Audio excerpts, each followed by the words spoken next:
in the run up to this poll, some of the discussion was that Trump isn't leading in Iowa anymore. Ben Carson is. He seemed to fade a little bit in terms of screen time on this debate.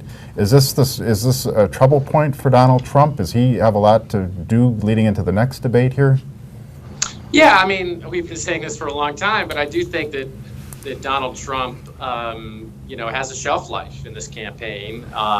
He's kind of defied gravity for some time, but I think you'd have to bet against him being the nominee in the end. And as the field winnows, because he has a ceiling where there's a lot of people that aren't going to vote for him in the Republican electorate, that's going to create opportunities for alternatives. And that's why, people are so focused on what happens with candidates like Ted Cruz and Marco Rubio, because they're seen as, in the end, more plausible, more viable nominees, particularly Rubio.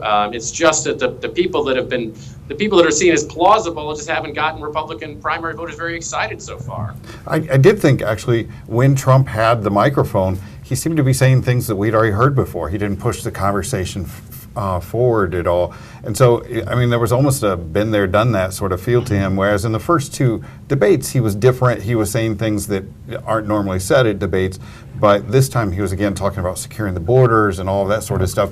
And he's said that stuff all before.